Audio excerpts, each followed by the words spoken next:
Welcome to till now. आज हम आपको सुप्रीम कोर्ट के बड़े फैसले के बारे में बता रहे हैं। सुप्रीम कोर्ट ने कहा है कि सितंबर तक एनआईए की विशेष अदालतें बनाई जाए, नहीं तो आरोपियों को जमानत दे दी जाएगी। सुप्रीम कोर्ट की 2 जजों की बेंच, जस्टिस सूर्यकांत और जस्टिस जयमल बागची ने कहा कि यदि सरकारें एनआईए मामले की सुनवाई के लिए उचित अदालतें और ढांचा नहीं देंगी, तो हम कानून के तहत उचित समय पर ट्रायल न होने के कारण अभियुक्तों को जमानत देने से नहीं रोक। आइए समझते हैं पूरा मामला क्या है। ये आदेश उस वक्त आया जब अदालत गढ़चिरौली आईडी विस्फोट केस में आरोपी कौशल रामचंदानी की जमानत याचिका पर सुनवाई कर रही थी। आरोपी पर नक्सल गतिविधियों से जुड़े होने और यूएपीए कानून के तहत केस दर्ज होने का आरोप है।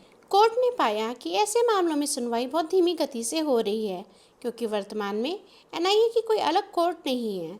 सामान्य अदालतों में ये केस वर्षों तक लटके रहते हैं, जिससे ना तो न्याय होता है, ना ही आरोपी को राहत। सुप्रीम कोर्ट ने महाराष्ट्र और केंद्र सरकार को अंतिम अवसर देते हुए कहा है कि नई एनआईए विशेष अदालतें बनाई जाएं, उनमें न्यायाधीशों की नियमित नियुक्ति हो, स्टाफ, कोर्ट रूम और तकनीकी ढांचे की पूरी व्यवस्था हो। कोर्ट ने स्पष्ट कर दिया कि ये सिर्फ मौजूदा अदालतों को विशेष अदालत घोषित करना काफ़ी नहीं है, पूरे ढांचे की आवश्यकता है। अगर सितंबर 2025 तक सरकारें नई अदालतें स्थापित नहीं कर पाई, तो सुप्रीम कोर्ट ने संकेत दिया है कि हमें ऐसे मामलों में जमानत देने के अलावा कोई विकल्प नहीं बचेगा, यानी कि आतंकवाद जैसे गंभीर आरोपों के आरोपी भी कानूनी प्रक्रिया में देरी के कारण जेल से बाहर आ सकते हैं। ये समझते हैं कि ये आदेश इम्पोर्टेंट क्यों है।